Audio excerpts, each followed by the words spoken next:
पुण्यात्माओं,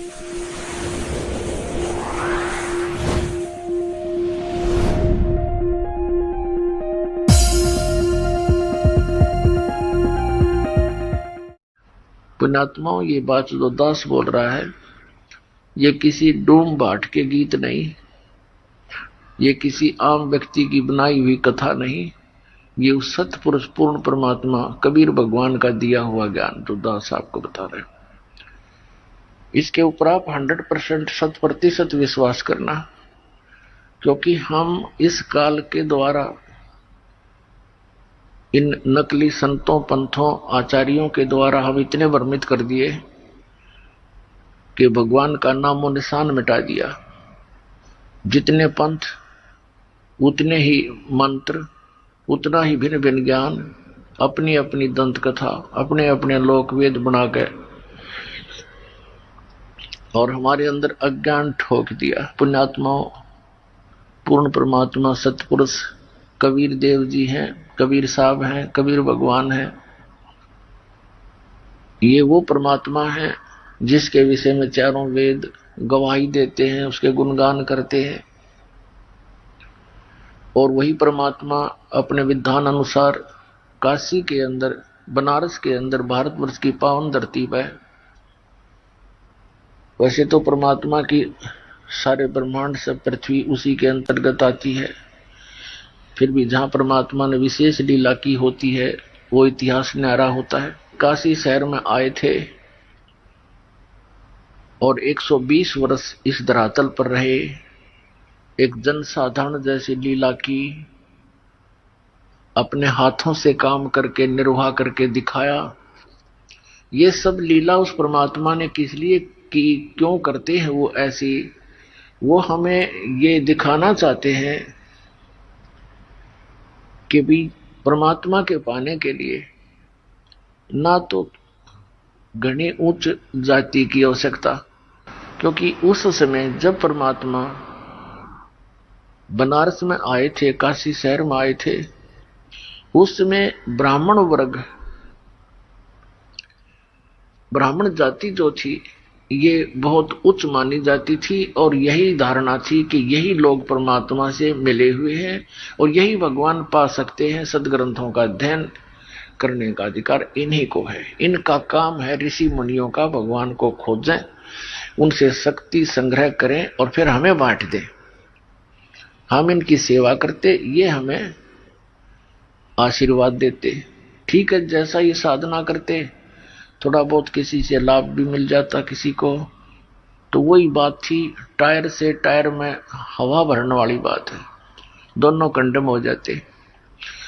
अब वो परमात्मा ये बताने आए थे कि परमात्मा किसी जाति या मजहब धर्म से बंधा नहीं है, क्योंकि सभी आत्मा उसी परमात्मा की है और जो उसके विधान अनुसार सत साधना करेगा तो मालिक उसके साथ है, अन्य के नहीं। परमात्मा क्या कहा करते, जैसे कहते हैं कि सुर ही बंधी चमार के और बामण बोरा भांग, और जिनने सत भक्ति करी नहीं वो नाहक धारे सांग।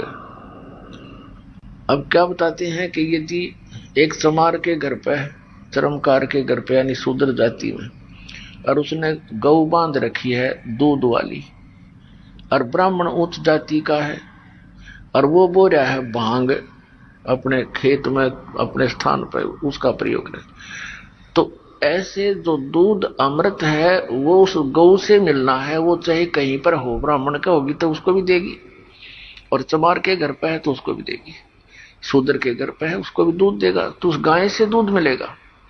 तो ये सत भक्ति चाहे कोई भी कर लो, इससे उसको प्रभु का, वो परमेश्वर का लाभ प्राप्त होगा। पुण्यात्मा, परमात्मा ने आकर हमें ये ज्ञान दिया, यदि वो मालिक यहाँ ना आते और हमें ये ज्ञान नहीं देते, पुण्यात्माओं, हम कभी अपने निज स्थान पर नहीं जा सकते।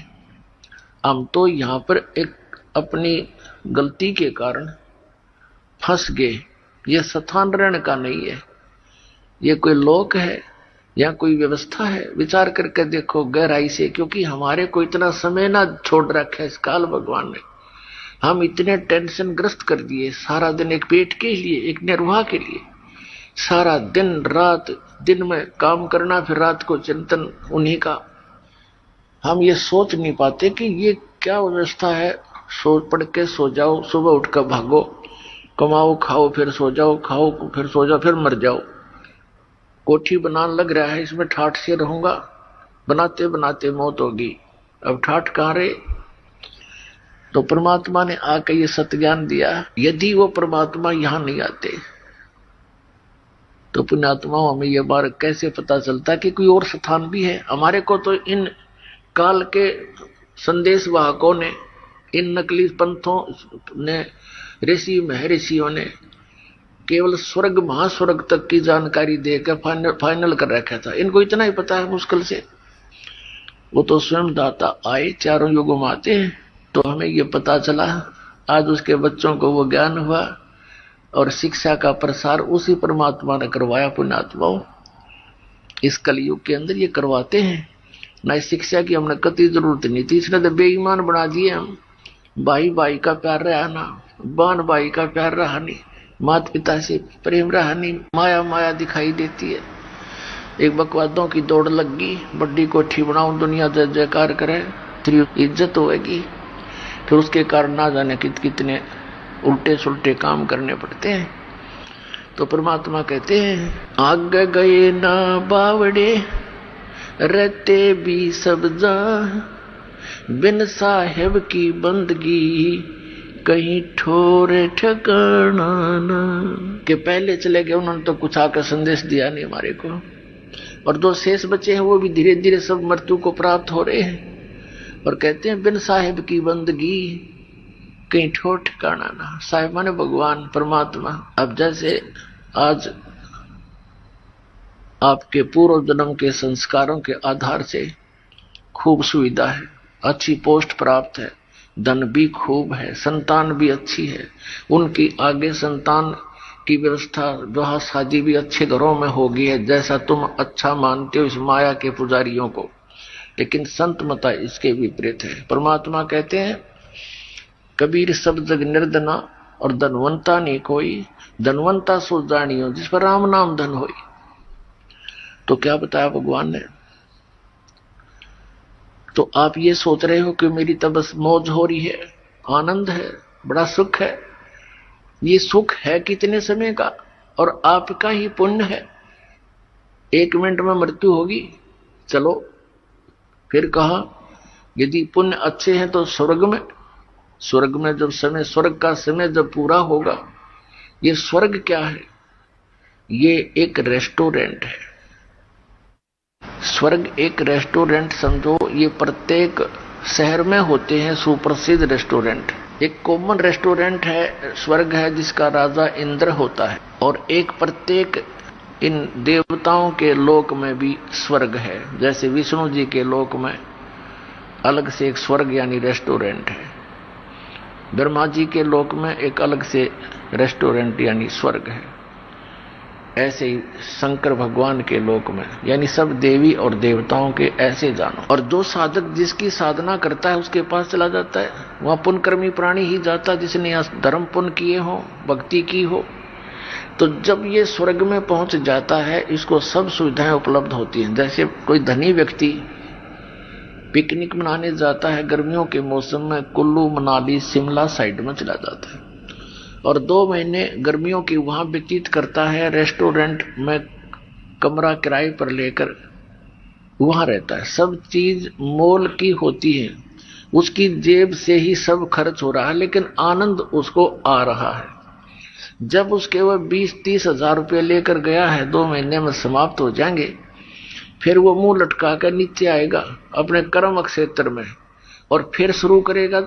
1 साल तक 2 पैसे बचे तो फिर जा सकता है, नहीं बचे तो वही धक्के खाओगा, उस गर्मी को फिर सहन ही करेगा। तो पुण्यात्माओं, उसकी जेब खत्म हुई, वो जो सेविंग थी वह वहां नाश होगी और फिर वही धंधा करना, वही कर्म फिर करना। तो ऐसे जब आप पुण्यकर्मी प्राणी ही स्वर्ग में जा सकते हैं। स्वर्ग के अंदर क्या है, इन सभी देवताओं ने रेस्टोरेंट खोल रखे हैं और इनका अपना पर्सनल चार्ज न्यारा होता है। आपको वहां रखने का, और सब सुविधा देते हैं ये, उससे ये अपने लोगों की व्यवस्था कर रहे हैं। पुण्यात्माओं, आप इस अध्यात्म मार्ग में बिल्कुल माइनस थे और दास भी माइनस जीरो था। जैसे परमात्मा ने कहा है, खुद अपने ऊपर ही उदाहरण देकर, पीछे लग गया जाऊं था मैं लोक वेद के साथ, रास्ते में सतगुरु मिल गए, दीपक दे दिया हाथ। अब लोक वेद के आधार से तो ज्ञान और साधना कर रहे थे, वो व्यर्थ थी। सतगुरु मिले तो ये तत्व ज्ञान रूपी टॉर्च हमें मिली। अब इसकी रोशनी में हम भटकेंगे नहीं, रास्ते को ऐसे सही चलेंगे। तो हम जिन स्वर्ग को उत्तम मानते थे, कोई हमारा सदस्य घर का मृत्यु को प्राप्त हो जाता था, हमने क्या करते, स्वर्गवासी हो गया। उधर तो हम कहते स्वर्ग चला गया, उधर से हमारे गुरुजी आते ब्राह्मण, और कुछ दिन के बाद कहते तेरा पिता दिखाई दिया था, उसको स्वर्ग के अंदर ना वस्त्र प्राप्त नहीं हो रहे, 500 कपड़े पहुंचाने पड़ेंगे। और फिर कभी कहते तुम्हारे पिताजी को दूध नहीं मिल रहा स्वर्ग में, एक गाय बांधो गुरुजी के, वह गाय दूध वाले गुरुजी का बेच देते, वो दूध तो पीता गुरुजी का परिवार। अरे पुण्य, एक विचार करने की बात थी, जिसको तुम स्वर्ग को और उसमें दूध और कपड़े को ना तरह के जो भैया, फिर खाक स्वर्ग से उतरा। पहले तो स्वर्ग तक ये जाने ना देते, भूत बनवा के छोड़ने, साधना गलत करवा के, और फिर छोटा मोटा कोई पुण्य किया हुआ स्वर्ग में चले गए तो वहां पूंजी बर्बाद हुई, फिर नरक में। अब स्वर्ग का समय पूरा होते ही फिर वहां से कहेंगे चलो बाई फोर्स, जैसे यहां जबरदस्ती आपकी मृत्यु होती है, ऐसे स्वर्ग के देवताओं की बाई फोर्स मृत्यु होती है ऑटोमेटिकली, और फिर तुरंत कहो चलो नरक में। अब नरक का समय पूरा होते ही फिर कहेंगे चलो गधा बनो, गधे की योनि का समय पूरा होते ही फिर चलो कुत्ता बनो, कुत्ते की योनि पूरा होती फिर चलो सूअर बनो, और फिर मनुष्य बनो, फिर मृत्यु होगी, फिर चलो, या चलो चलो तो भाई सतलोक में मिटेगी, यहां तो न्यू रहेगी।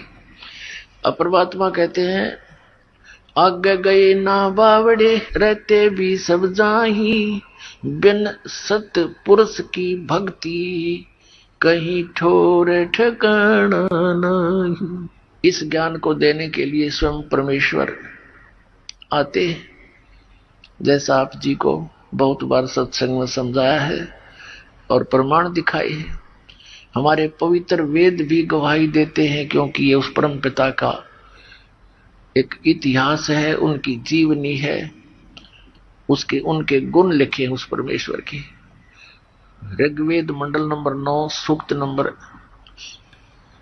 1 मंत्र 8 और 9 में, ऋग्वेद मंडल नंबर 9 सूक्त 86 के मंत्र 26 और 27 में, ऋग्वेद मंडल नंबर 9 सूक्त 82 82 के मंत्र 1 2 3 में, ऋग्वेद मंडल नंबर 9 सूक्त 96 96 के मंत्र 16 से लेकर 20 तक, ऋग्वेद मंडल नंबर 9 सूक्त 20 के मंत्र 1 में, ऋग्वेद मंडल नंबर 9 सूक्त 94 मंत्र 1 में, और भी ढेर सारे प्रमाण हैं। यानी हजारों की संख्या में ऐसे मंत्र हैं जो सीधे कबीर परमात्मा की महिमा, यानी पूर्ण परमात्मा की महिमा बताते हुए कह रहे हैं कि वो परमात्मा सतलोक में रहता है और वहां से गति करके चल के यहाँ इस मृतलोक में आता है। ये आने का उद्देश्य क्या होता है कि वो उपदेश करने की इच्छा से वो तत्व ज्ञान बताने आता है। अच्छी आत्माओं को मिलता है, उनको तत्व ज्ञान का प्रचार करता है, अपने गवाह बनाता है, उनको अपनी वास्तविकता से परिचित कराता है। फिर वो संत जन जो दृढ़ भक्त होते हैं, परमात्मा की विशेष प्यारी आत्माएं होती हैं, फिर उस परमात्मा की आंखों देखी महिमा का वो गुणगान किया करते हैं। उसके लिए परमात्मा ने बताया कि सतयुग में सत सुकृत कह तेरा, त्रेता नाम मुनिंदर मेरा, द्वापर में करुणा में कहाया, कलयुग नाम कबीर दराया। चारों युग में संत पुकारे, कोक कहा हम हेल रे। हीरे माणिक मोती बरसे, ये जग चुगता ढेल रे। पुण्यात्माओं, ये शुभ समागम जो चल रहा है, ये उसी पुण्य दिवस के उपलक्ष्य में चल रहा है। ज्येष्ठ सुदी पूर्णमासी, जेठ उतरते की पूर्णवासी देसी भाषा में, संवत 1455 सन 1398 का वो शुभ दिन, जिस दिन परमात्मा सतलोक से चलकर आए और काशी शहर से बाहर एक सरोवर के अंदर, लहर तारा नामक सरोवर के अंदर खिले हुए फूल, कमल के फूल पर एक शिशु रूप धारण करके विराजमान हुए। उनको उस समय एक रामानंद जी ऋषि के शिष्य ऋषि अष्टानंद जी वहां उस सरोवर में स्नान करके ब्रह्म मुहूर्त में सुबह सुबह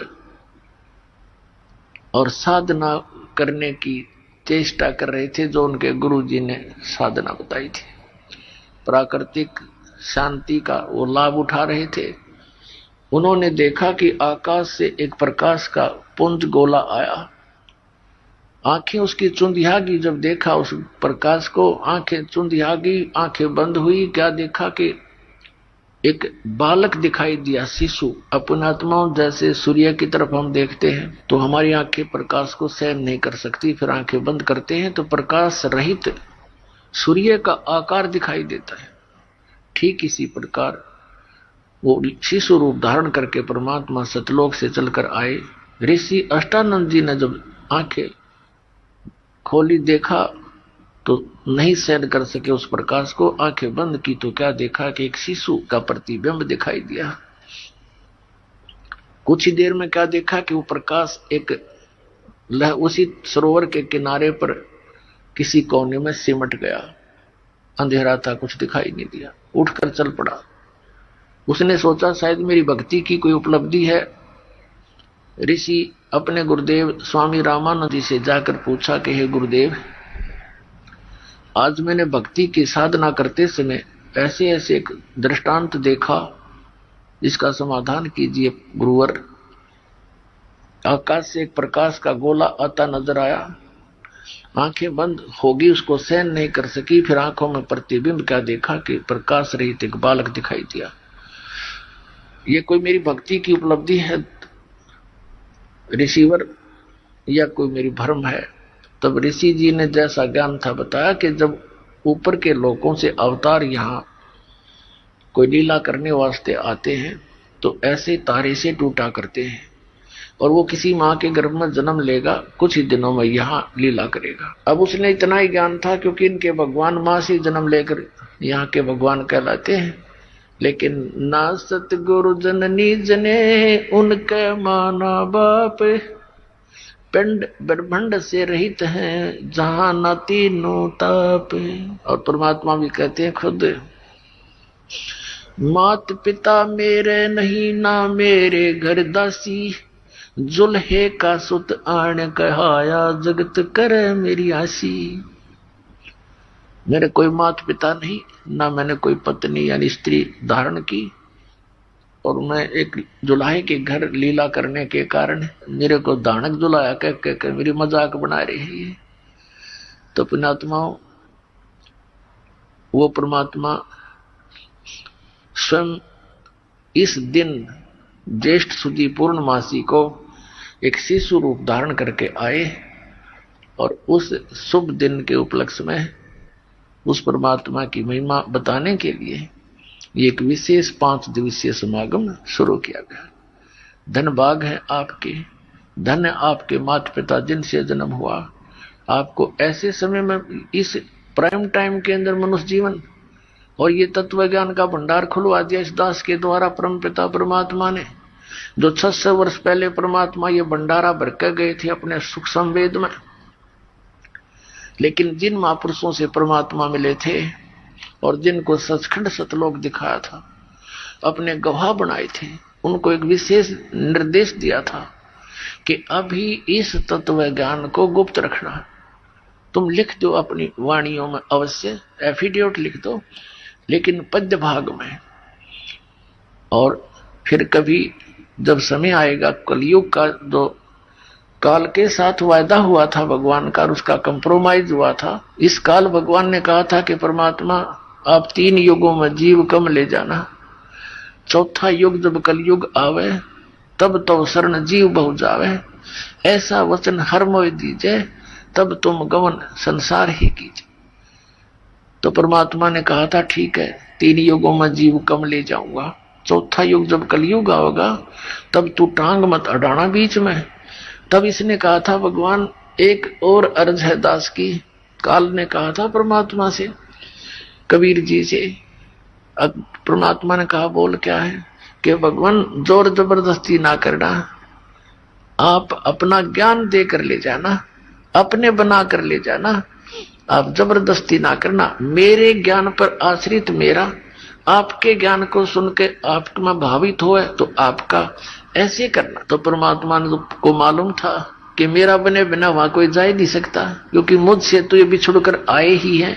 जब तक जिस आस्था से आप इस काल के साथ यहाँ आए हो, डटे नहीं डटे वहां पर, तो ऐसी ही श्रद्धा आपकी इस ज्ञान से और इस भक्ति के प्रेशर से आपकी इतनी आस्था बन जाएगी, इस विश्व में आपको कबीर परमेश्वर के अतिरिक्त कोई और भगवान दिखाई नहीं देगा पूरे विश्व में। ये देख लेना एक दिन आएगा। और परमात्मा है भी नहीं, हम तो अपने बाल बुद्धि के कारण जिस भी संत पंथ ने जैसा हमें ज्ञान दिया हमने मान लिया कि गुरु जी हैं, ये बड़े पहुंचे हुए हैं, ये दुर्ग के धनी आए हुए हैं, परम धनी है। और उनको कख नहीं पता था, इस परम धनियों को ना सतलोक का पता, ना सचखंड का पता, ना सतनाम के बारे में जानकारी, क्योंकि परमात्मा ने कह दिया था धर्मदास मेरी लाख दुहाई, और ये मूल ज्ञान की दबार ना जाई।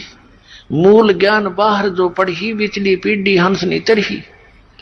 तो परमात्मा ने ये मूल ज्ञान इसलिए छुपा रखा था कि इस काल ने, जब परमात्मा ने सारी स्वीकृति दे दी जो उसने डिमांड करी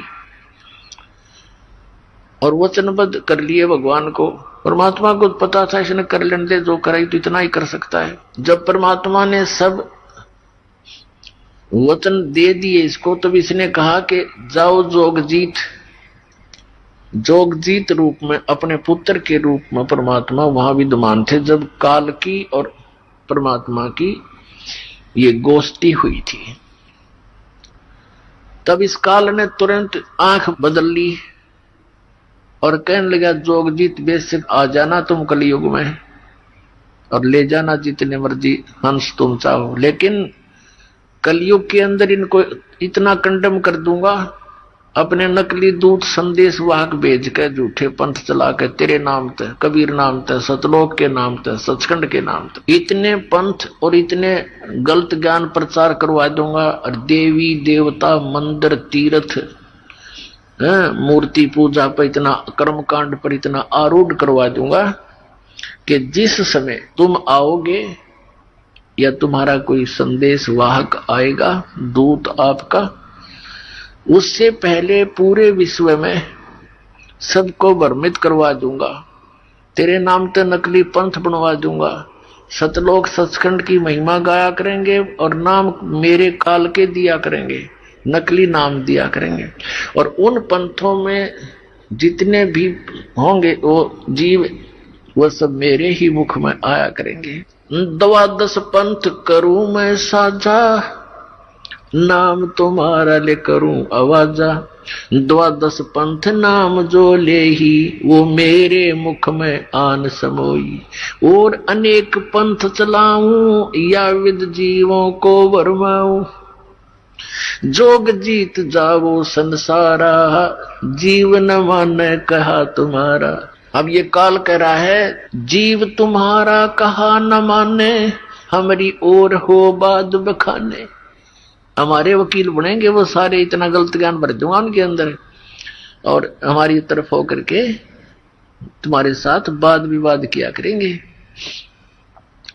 तो पुण्यात्माओं, तब परमात्मा ने अपनी प्यारी आत्माओं को जिनको वो मिले उनको एक विशेष हिदायत दे दी थी कि मेरे पे एक रहम करना कि इस मूल ज्ञान को और इस सतनाम को डिस्क्लोज ना करना, किसी को आप ये मंत्र दान भी ना करना,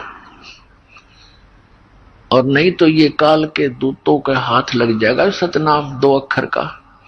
और ये अधिकारी तो ये होंगे नहीं, क्योंकि अधिकारी बिना यू काम करे नहीं।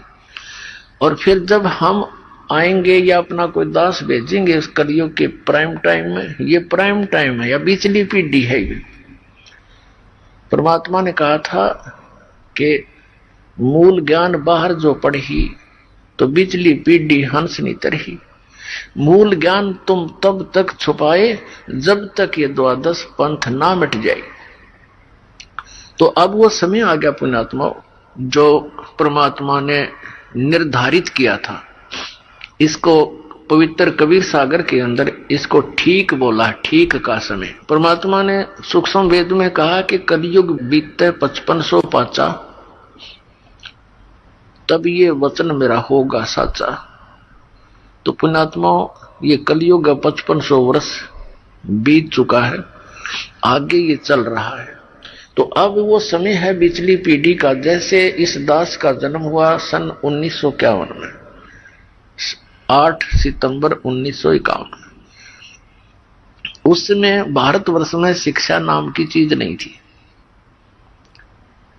और शिक्षा की तरफ किसी का विशेष ध्यान था भी नहीं। और 1947 में भारत स्वतंत्र हुआ, 1951 में दास का जन्म हुआ। उसके बाद भारतवर्ष के अंदर शिक्षा की बाढ़ सी आ गई, बूढ़े भी पढ़ा दिए।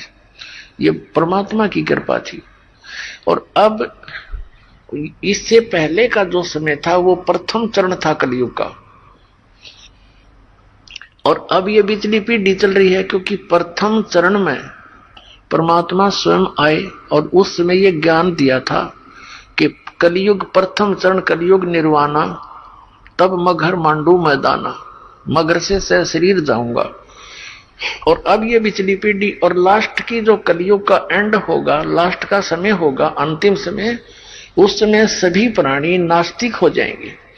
कोई भगवान को चाहने वाला लाखों में एक होगा और सब कृतज्ञ होंगे, शराब मांस तंबाकू खाया करेंगे, सब दुराचारी हो जाएंगे, बहुत छोटे छोटे कद हो जाएंगे, आयु बहुत घट के 20 वर्ष की रह जाएगी और 5 वर्ष उसमें से खंड होगी। जैसे आजकल हम 100 वर्ष मानकर चलते हैं तो 80 और 75 90 तक कोई एक आधा ही पहुंचता है, नहीं तो 70 75 तक सभी चले जाते हैं शरीर छोड़कर। तो उसमें मैक्सिमम आयु जो कलयुग के अंत में मनुष्य की 20 वर्ष की होगी और 15 वर्ष तक सब मर लिया करेंगे, जवान भी हो लेंगे और वो सारे जो करना क्रिया कर लेंगे और बिल खोद कर रहा करेंगे। इतनी जनरेशन हो जाएगी, मकान नहीं बना पाएंगे और ज्यादा से ज्यादा 1.5 फुट का शरीर रह जाएगा इस प्राणी का। आप पिछले देख लो, पिछले इतिहास देख लो,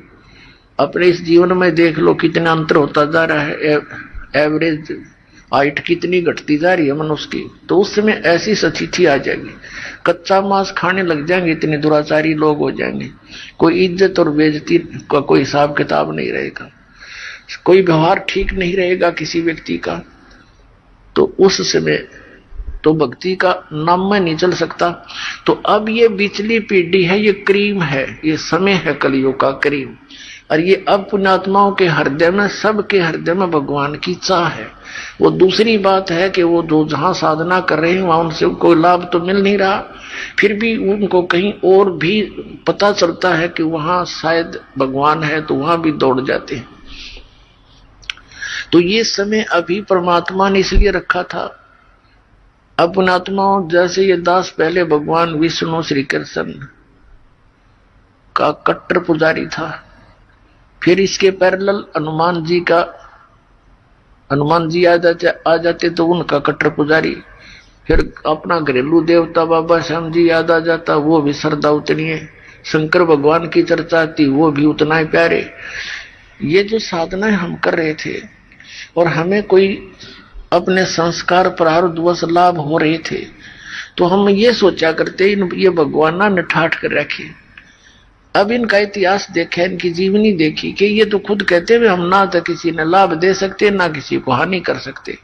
हानि तो यूं नहीं कर सकते, ये देवता अच्छी आत्मा है, और लाभ देने का इनकी पावर नहीं, तो ये तो न्यूट्रल है। इनको हम सब समर्थ मान रहे थे। या गलती हमारे गुरुओं की थी, इन शंकराचार्य आचार्यों और आचार्यों की थी। इन्होंने ब्रह्मा विष्णु महेश जी को सुप्रीम पावर बता रखा, और इस काल भगवान को ही ये नारायण और कहते वो परमात्मा है, परब्रह्म परमात्मा, इसको परब्रह्म परमात्मा कहा करते। और इसके अवतार ये राम और कृष्ण विष्णु को मानते हैं।